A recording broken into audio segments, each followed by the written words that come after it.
Once upon a time, there were 3 cousins playing soccer in their grandmother's yard in Mexico City. They were all boys. "Wait, 2 against 1 isn't fair," said one of them. "Well, who else can play?" "Let's get Romina." Romina, who was just 3 years old, was the youngest of all the cousins.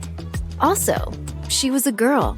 And in Mexico City in the early 2000s, nobody allowed a girl to play on a boys' soccer team. But as Romina toddled over to join their game and launched herself at the ball, all 3 boys had to wonder, why not?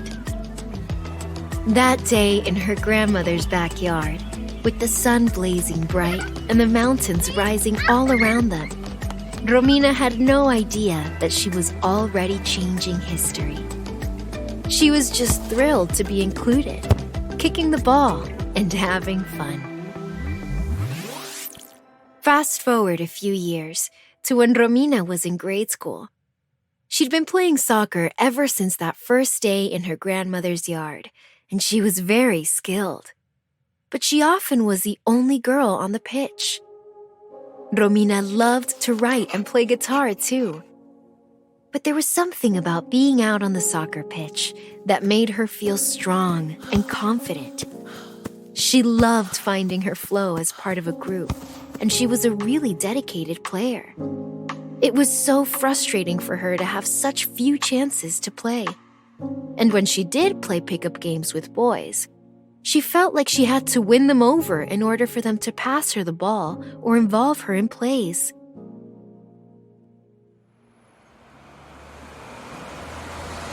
One day, when Romina was at King's College in London, she shared this frustration with some of her friends.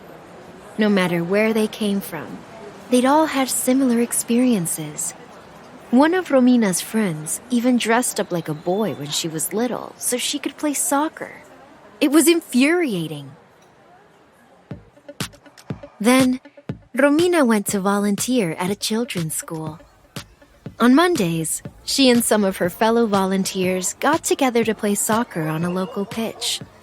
They were from all over the globe and didn't always speak the same language, but they all connected through their love of the game.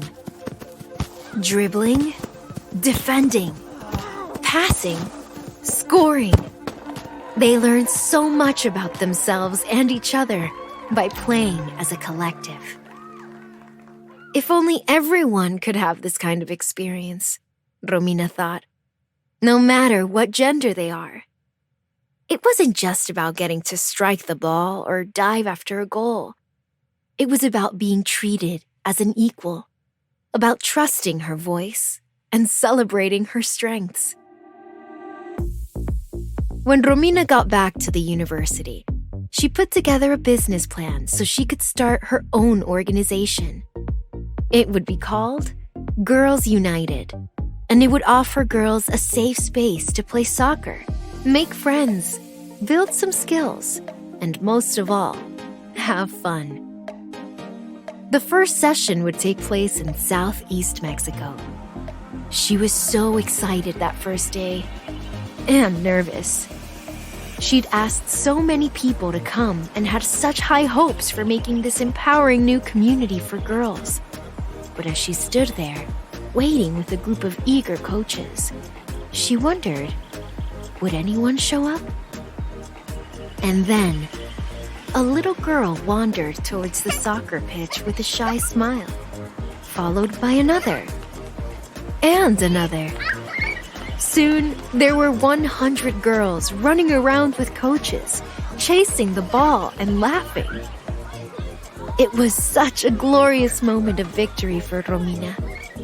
This was better than scoring any goal. This was her heart bursting with pride and hope. This was a new beginning. Girls United has grown in so many ways in the past 5 years. So has Romina. She's expanded her vision to develop programs for girls that are about so much more than sports.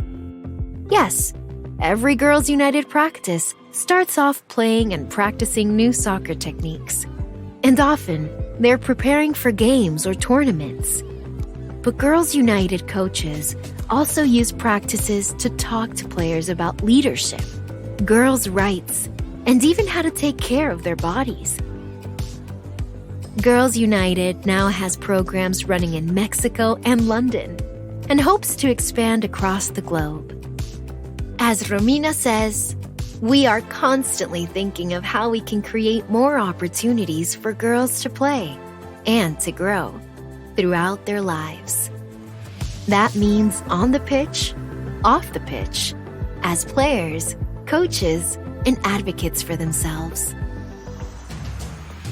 Just like that 3-year-old Romina walking out into her grandmother's yard and blasting the ball with her head held high, every girl deserves a chance to get out on that pitch and show the world that she's unstoppable.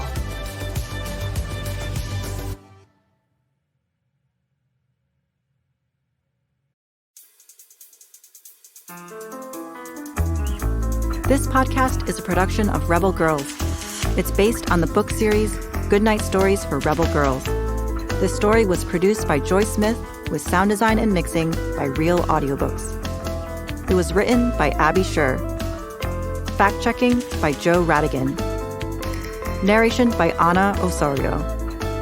Original theme music was composed and performed by Elettra Bargiacchi. Thank you to the whole Rebel Girls team who make this podcast possible. Stay Rebel!